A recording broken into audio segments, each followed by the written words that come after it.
Hello guys, welcome to my channel. আজকে আমি বানাবো একটা জিনিস। তো দুপুরবেলা ভাবছিলাম কি বানাই, যে ভাবলাম কি চলো পাস্তাই বানাই। পাস্তা বানানোর জন্য দেখো একটা বাটিতে পেঁয়াজ আর কাঁচা লঙ্কা কেটে নিয়েছি, আর অন্যদিকে ধনেপাতা কেটে নিয়েছি, আর দুটো ডিম নিয়ে নিয়েছি। অন্যদিকে আমি পাস্তাগুলো সেদ্ধ করছিলাম গরম গরম জলে। এরমভাবে হালকা করে সেদ্ধ করতে, বেশি সেদ্ধ করা যাবে না, নাহলে কিন্তু ভেঙে যাবে। তারপরে একটা ফুটো গামলায় ওর মধ্যে পাস্তাগুলো নামিয়ে নিয়েছি এবং ঠান্ডা জল দিয়ে দিয়েছি উপর থেকে, যাতে পাস্তাগুলো না লেগে যায় সব একসাথে।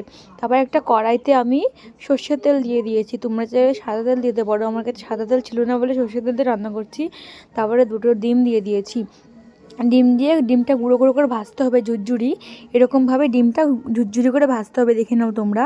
তো নেওয়ার পর আমি প্লেটে উঠিয়ে নেব, সব ডিমগুলো আমি প্লেটে তুলে নেব। দেখো এরকমভাবে তোলার পরে আমি সেই কড়াইতে আবার সর্ষের তেল দিয়ে দিয়েছি। সর্ষের তেল দেওয়ার পরে ওর মধ্যে পেঁয়াজ কুচি আর লঙ্কা কুচি দিয়ে দিলাম। দেওয়ার পর এটা লাল লাল করে ভাজতে হবে, দেখতে হবে পেঁয়াজ যদি কাঁচা না থাকে, নাহলে ভালো লাগবে না। এরকম পেঁয়াজটা লাল লাল করে ভেজে নিতে হবে। দেখো এরকমভাবে পেঁয়াজটা লাল লাল করে ভেজে নিতে হবে।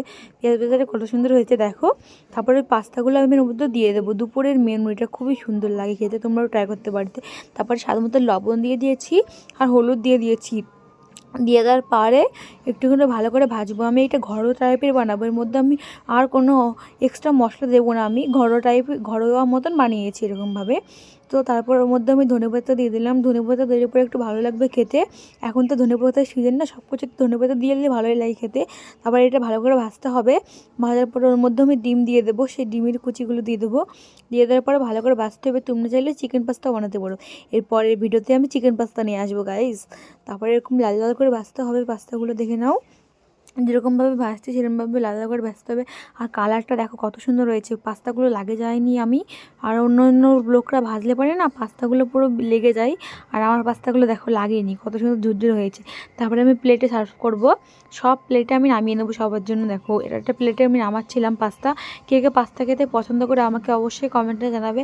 আমার না পাস্তা খেতে খুবই ভালো লাগে, এরকম দুপুরবেলা আমার খেতে তো আরোই ভালো লাগে। দেখো সব প্লেটে আমি নামিয়ে নিয়েছি। তো দেখো কত সুন্দর লাগছে গাইস। আর ভিডিওটা ভালো লাগলে লাইক কমেন্ট শেয়ার এবং সাবস্ক্রাইব করে দিও।